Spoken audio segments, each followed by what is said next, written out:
تو اللہ تعالیٰ تمہیں جور کی بارش عطا کرے گا اور تمہیں کثیر مال عطا کرے گا اور تمہیں بیٹے عطا کرے گا اور تمہارے لیے بارش سے نہریں باغات بنائے گا اور تمہیں پہلے سے زیادہ طاقتور بنائے گا۔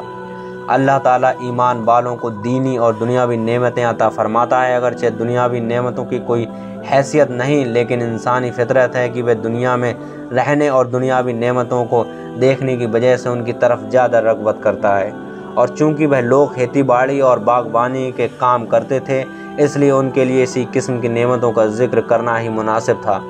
ہود علیہ السلام نے قوم کو ان الفاظ میں راہ راست پر لانے کی کوشش کی: اللہ سے ڈرو اور میرا حکم مانو، اور اس سے ڈرو جس نے تمہاری مدد کی ان چیزوں سے کہ تمہیں معلوم ہے تمہاری مدد کی چوپاؤں اور بیٹوں اور باغوں اور چشموں سے۔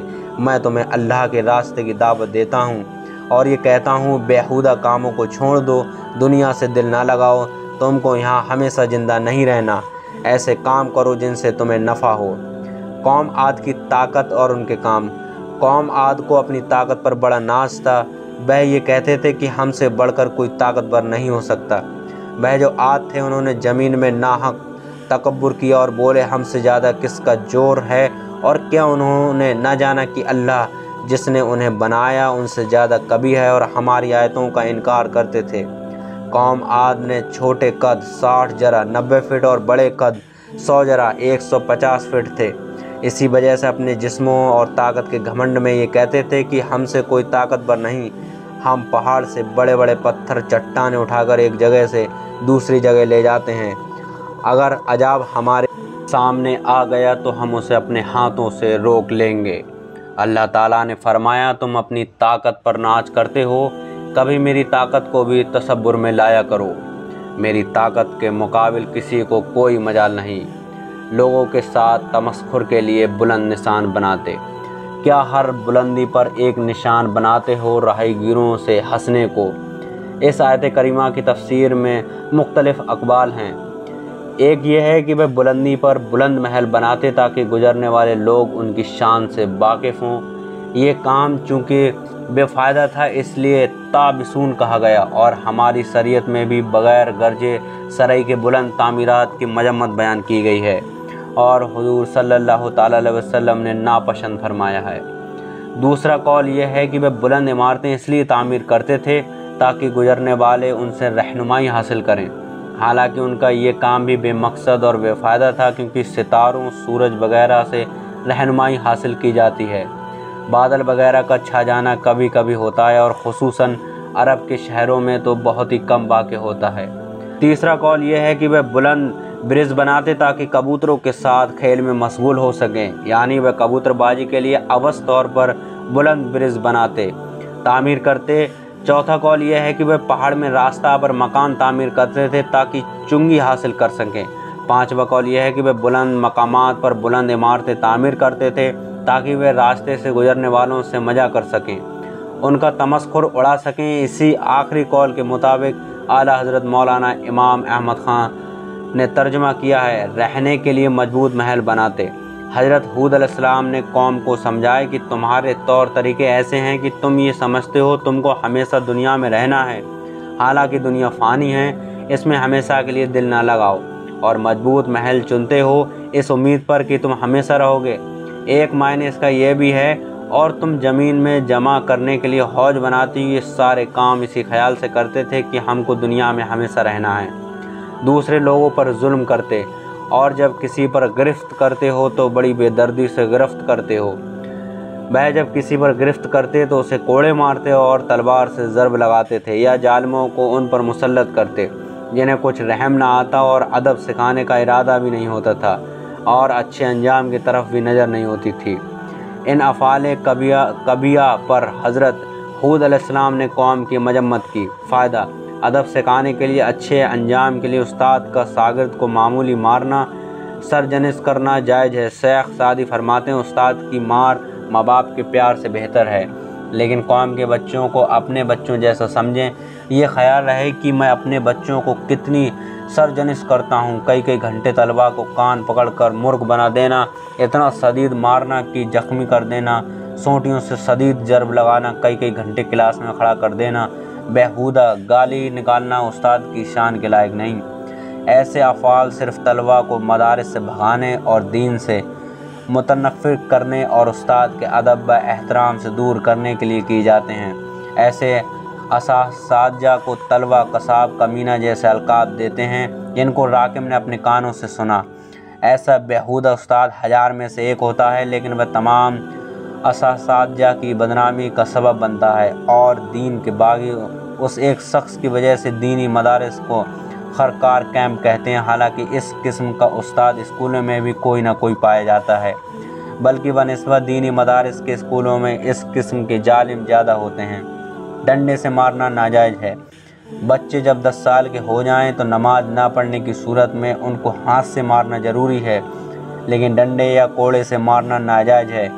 نبی کریم صلی اللہ تعالی علیہ وسلم نے فرمایا، جب تمہارے بچے 7 سال کے ہو جائیں تو انہیں نماز کا حکم دو، اور جب 10 سال کے ہو جائیں تو انہیں مارو، یعنی اگر وہ نماز نہ پڑھیں۔ حضرت علامہ شامی رحمۃ اللہ علیہ کہتے ہیں کہ یہ مارنا بھی ہاتھ سے مراد ہے، اور وہ بھی 2-3 تھپڑ سے زیادہ نہ ہوں۔ استاد کے لیے بھی یہی حکم ہے۔ نبی کریم صلی اللہ تعالی وسلم نے بچوں کو پڑھانے والے ایک استاد مرد سے کہا کہ تم 3 ضربوں تھپڑ سے زیادہ مارنے سے اپنے آپ کو دور رکھو۔ اگر تمہیں 3 مرتبہ سے زیادہ مارا تو اللہ تعالیٰ تم سے بدلہ لے گا۔ شیخ سعدی فرماتے ہیں، سختی اور نرمی دونوں کو ساتھ ساتھ رکھنا ہی بہتر ہے۔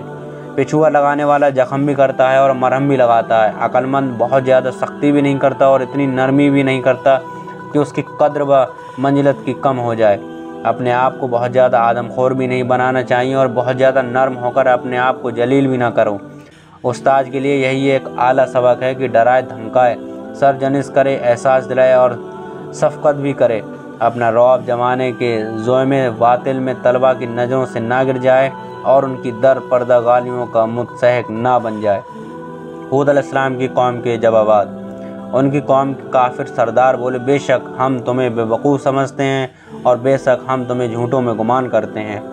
نکتہ: نوح علیہ السلام کی قوم کا ذکر کرتے ہوئے فرمایا، ان کی قوم کے سردار بولے، بے شک ہم تمہیں کھلی گمراہی میں دیکھتے ہیں۔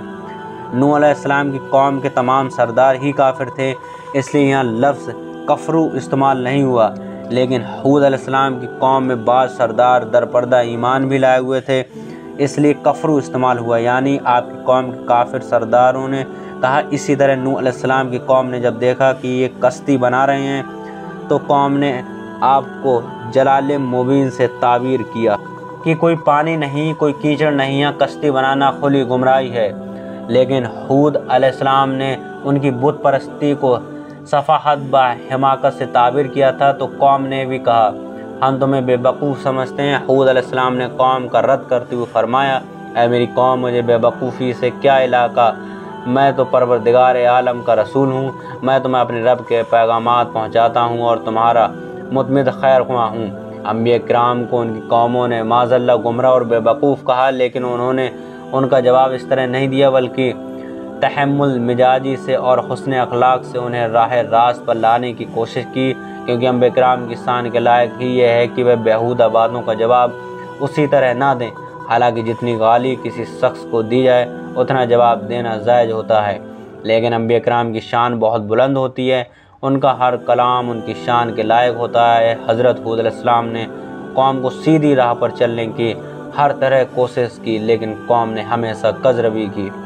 قوم نے کہا، اے ہود علیہ السلام، تم کوئی دلیل لے کر ہمارے پاس نہ آئے، اور ہم خالی تمہارے کہنے سے اپنے خداؤں کو چھوڑنے والے نہیں، نہ تمہاری بات پر یقین لانے والے ہیں۔ ہم تو یہی کہتے ہیں کہ ہمارے کسی خدا کی تمہیں بری جھپٹ پہنچتی ہے۔ قوم نے کذب بیانی کرتے ہوئے کہا، تم ہمارے پاس معجزات اور دلائل نہیں لائے جس سے حق و باطل میں تمیز ہو سکے۔ یہ بات یقیناً معلوم ہے کہ ہود علیہ السلام نے معجزات ظاہر فرمائے، مگر قوم نے اپنی جہالت کے پیش نظر ان کا انکار کیا اور گمان کیا کہ آپ کوئی معجزات نہیں لائے۔ قوم نے کہا کہ ہم تمہارے کہنے پر اپنے معبودوں کو چھوڑنے والے نہیں۔ یہ ان کا کہنا اس لیے باطل تھا کہ وہ اس کا اقرار بھی کرتے تھے کہ نفع و نقصان صرف اللہ تعالیٰ ہی کے قبض قدرت میں ہے، یہ بت نفع و نقصان کے مالک نہیں۔ اس پر تو عقل کا تقاضا یہ تھا کہ بت پرستی کو چھوڑ دیتے۔ ان کا بت پرستی کو نہ چھوڑنا عقل کے خلاف تھا، جو خود ہی ان کی حکمت کو واضح کر رہا تھا۔ ان کا یہ کہنا کہ ہم تم پر ایمان لانے والے نہیں، یہ صرف ضد اور حسد و عناد تھا، ورنہ بظاہر انکار کی کوئی وجہ نہ تھی۔ قوم کا یہ کہنا کہ ہمارے معبودوں کی برائی تم بیان کرتے ہو، انہوں نے تمہیں معاذ اللہ دیوانہ بنا دیا ہے، تمہاری عقل کو ضائع کر دیا ہے۔ یہ بھی ان کی حماقت کو واضح کر رہا تھا کہ ادھر یہ کہتے کہ بت نفع و نقصان کے مالک نہیں، اور ادھر کہتے ہمارے بتوں نے تمہیں مصیبت پہنچا دی ہے۔ ہود علیہ السلام کا قول کو چیلنج۔ آپ نے کہا میں اللہ کو گواہ کرتا ہوں اور تم سب گواہ ہو جاؤ کہ میں بیزار ہوں ان سب سے جنہیں تم اللہ کے سوا شریک ٹھہراتے ہو۔ تم سب مل کر میرا برا چاہو، پھر مجھے مہلت نہ دو۔ میں نے اللہ پر بھروسہ کیا جو میرا رب ہے، اور تمہارا رب کوئی چلنے والا نہیں جس کی چوٹی اس کے قبضے قدرت میں نہ ہو۔ بے شک میرا رب سیدھے راستے پر ملتا ہے۔ حضرت ہود علیہ السلام کا یہ بہت بڑا معجزہ ہے کہ ایک شخص بہت بڑی قوم کا مقابلہ کر رہا ہے، انہیں کہہ رہا ہے کہ تم تمام مل کر میری عداوت میں کوئی کسر باقی نہ چھوڑو، مجھے نقصان پہنچانے میں اپنی پوری کوشش کر رہو، مجھے کوئی مہلت نہ دو، مجھے تمہارا کوئی خوف و خطرہ نہیں، مجھے تو اپنے رب پر پورا بھروسہ ہے، وہی میرا محافظ ہے، وہی مجھے بچانے والا ہے، ساری مخلوق اسی کے قبضے قدرت میں ہے، کسی کو جات باری سے مقابلہ کرنے کی کوئی طاقت نہیں۔ ہود علیہ السلام نے قوم کو عذاب سے ڈرایا۔ جب ہود علیہ السلام نے اپنی قوم کو سیدھی راہ پر لانے کی پوری کوشش صرف کر دی لیکن قوم نے بت پرستی کو نہ چھوڑا، تو آپ نے کہا اے میری قوم اب اللہ تعالیٰ کے عذاب کا انتظار کرو، پھر اگر تم منہ پھیرو تو میں تمہیں پہنچا چکا جو تمہاری طرف دے کر بھیجا گیا، اور میرا رب تمہاری جگہ اوروں کو لے آئے گا اور تم اس کا کچھ نہ بگاڑ سکو گے، بے شک میرا رب ہر شے پر نگہبان ہے۔ آپ علیہ السلام نے فرمایا میں نے اللہ تعالیٰ کے پیغامات تم تک پہنچا دیے، تمہیں کامیابی کا راستہ بتا دیا، لیکن تمہیں اپنی ضد نہ چھوڑی، بت پرستی پر قائم رہے۔ اب رب کا عذاب آنے والا ہے جو تمہیں تباہ و برباد کر دے گا۔ اگر تم چاہو کہ اس کے عذاب کا مقابلہ کرو تو تم ایسا کبھی نہ کر سکو گے، وہ تو تمہیں برباد کر دے گا لیکن تم اس کا کچھ نہ بگاڑ سکو گے، اور تمہیں برباد کرنے سے اس کی بادشاہت میں کوئی فرق نہیں آئے گا، اس لیے کہ وہ قدرت کا مالک ہے۔ تمہاری جگہ وہ نئی مخلوق پیدا فرما دے گا جو اس کی اطاعت کریں گے، اس کے حکم کی بجا آوری میں کوئی کمی نہیں ہونے دیں گے۔ بے شک مجھے تم پر ڈر ہے ایک بڑے دن کے عذاب کا، یعنی دنیا میں بھی تم پر شدید عذاب آئے گا اور آخرت میں تم شدید عذاب میں گرفتار ہوگے، اس لیے کہ جس طرح رب کی نعمتوں کا شکریہ ادا کرنا نعمتوں کی زیادتی کا مطلب بنتا ہے، اسی طرح اللہ تعالیٰ کی نعمتوں کا کفران شدید عذاب کا ذریعہ ہے۔ رب تعالیٰ نے ارشاد فرمایا اگر تم نے شکریہ ادا کیا تو میں تمہیں اور نعمت دوں گا، اور اگر ناشکری کرو گے تو میرا عذاب سخت ہے۔ عذاب کا خوف دلانے پر قوم کا جواب، انہوں نے کہا ہمیں برابر چاہے تم نصیحت کرو یا نصیحت کرنے والوں میں نہ ہو، یہ تو نہیں مگر وہ اگلوں کی ریت طور طریقہ، اور ہمیں عذاب ہونا ہی نہیں۔ قوم نے کہا ہمیں تمہارا عذاب کے خوف دلانے کی کوئی ذکر نہیں کہ ہم تمہارے بعد سے نصیحت حاصل کرنے والے نہیں، تم بھی پہلے نبیوں کی طرح ہی ہمیں عذاب سے ڈرا رہے ہو، یہ تو سابقہ رسم آ رہی ہے، ہم بڑی طاقت کے مالک ہیں، ہمیں عذاب کچھ نقصان نہیں پہنچا سکتا۔ قوم نے عذاب کو رحمت سمجھا، پھر جب انہوں نے عذاب کو دیکھا بادل کی طرح آسمان کے کنارے پھیلا ہوا ان کی وادیوں کی طرف آتا، بولے یہ بادل ہے کہ ہم پر برسے گا، بلکہ یہ وہ ہے جس کی تم جلدی کرتے تھے، ایک آندھی ہے جس میں دردناک عذاب ہر چیز کو تباہ کر ڈالتی ہے۔ اپنے رب کے حکم سے تو صبح رہ گئے کہ نظر نہ آتے تھے، مگر ان کے سونے کے مکان ہم ایسی ہی سزا دیتے ہیں مجرموں کو، جیسے کہ پہلے ذکر کیا جا چکا ہے کہ قومات پر ہود علیہ السلام کی تکذیب کی وجہ سے 3 سال تک بارش کو روک دیا گیا تھا، اس لیے جب قوم پر عذاب آنے کا وقت آ گیا تو اللہ تعالیٰ نے سیاہ بادلوں کو چلایا جو ان کی وادیوں سے ظاہر ہوئے۔ عام طور پر ایسے بادلوں کو مغیث بارش برسانے والا کہا جاتا ہے۔ وہ لوگ وادیوں سے اٹھتے ہوئے بادلوں کو دیکھ کر بڑے خوش ہوئے کہ بارش برسانے والے بادل آ گئے، اب 3 سالہ قحط کا دور ختم ہونے والا ہے۔ حضرت ہود علیہ السلام نے انہیں بتایا یہ تو وہی ہے جن کی تمہیں جلدی پڑی ہوئی تھی، کیونکہ وہ قوم کہتی تھی کہ بے شک عذاب لے آؤ۔ اس سے پہلے آیات مبارکہ بھی اسی مضمون کا ذکر کرتی ہے۔ اور یاد کرو آج کہ ہم قوم ہود کو جب اس نے ان کی سرزمین احقاف میں ڈرایا، اور بے شک اس سے پہلے ڈر سنانے والے انبیاء کرام اور بھی گزر چکے تھے، اور اس کے بعد آئے کہ اللہ کے سوا کسی کی عبادت نہ کرو، بے شک مجھے تم پر ایک بڑے دن کے عذاب کا اندیشہ ہے۔ انہوں نے کہا کیا تم اس لیے آئے ہو کہ ہمیں ہمارے معبودوں سے پھیر دو؟ تو ہم پر لاؤ جس کا ہمیں وعدہ دیتے ہو اگرچہ تم سچے ہو۔ یعنی جب قوم نے مطالبہ کیا کہ تم جس عذاب کے متعلق ہمیں ڈراتے ہو وہ بے شک لے آؤ اگر تم اپنے دعویٰ میں سچے ہو، وہ تو کہتے تھے عذاب آئے گا ہی نہیں، اگر آ ہی گیا تو ہم اپنی طاقت سے روک لیں گے۔ قوم عاد پر عذاب کیا آیا، اور عاد میں جب ہم نے ان پر خشک آندھی بھیجی، جس چیز پر گزرتی اسے گلی ہوئی چیز کی طرح چھوڑ دیتی، لیکن عاد وہ ہلاک کیے گئے۔ نہایت سخت گرجتی آندھی سے وہ ان پر قوت سے لگا دی، 7 راتیں 8 دن لگاتار۔ تو ان لوگوں کو ان میں گرے ہوئے دیکھو گویا وہ کھجور کے دن گرے ہوئے، تو تم ان میں کسی کو بچا ہوا دیکھتے ہو؟ یعنی اس قوم پر 7 راتیں اور 8 دن لگاتار شدید آندھی چلی، صرف اس میں گرج تھی، بارش نہیں تھی۔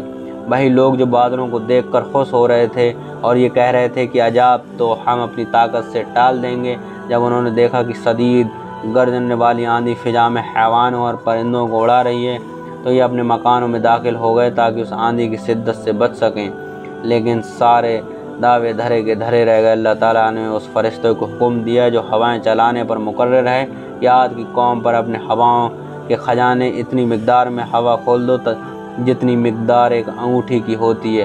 رب تعالیٰ کے خزانوں میں سے یہ ہوا بظاہر معمولی تھی، لیکن دنیا میں ہولناک طوفان تھا، تباہ کن آندھی تھی۔ سب سے پہلے ایک عورت نے دیکھا کہ ہوا میں مجھے آگ کے شعلے نظر آ رہے ہیں۔ اس ہوا نے مکانوں کے دروازے گرا دیے، وہ ان کے نتنوں میں داخل ہوتی اور ان کے دوبر سے نکل جاتی۔ وہ ہوا انہیں گرا رہی تھی، ان کی گردن ٹوٹ رہی تھی، کبھی انہیں زمین سے اٹھایا اور پھر نیچے پھینک دیا، ریت کے ٹیلوں میں دب جاتے۔ یہ سلسلہ 7 راتیں 8 دن مسلسل رہا، کسی وقت بھی آندھی نہ رکی۔ وہ سب تباہ و برباد ہو گئے۔ بڑے بڑے قدوں والے، اپنی طاقت پر ناز کرنے والے رب تعالیٰ کی گرفت میں جب آئے تو ایسے برباد ہوئے کہ مرے ہوئے یوں نظر آ رہے تھے کہ یہ کھجوروں کے تنے گرے ہوئے ہیں۔ رب کی عظیم قدرت کا اندازہ کیجیے جہاں کفار کو تباہ و برباد کر دیا، وہاں ہود علیہ السلام اور ان کی قوم کو نجات دی۔ ہود علیہ السلام نے اپنی قوم کے ارد گرد خط کھینچ دیا کہ وہ شدید آندھی انہیں خوشگوار موسم بہار کی ہلکی ہلکی ٹھنڈی سوانی ہوا محسوس ہو رہی تھی۔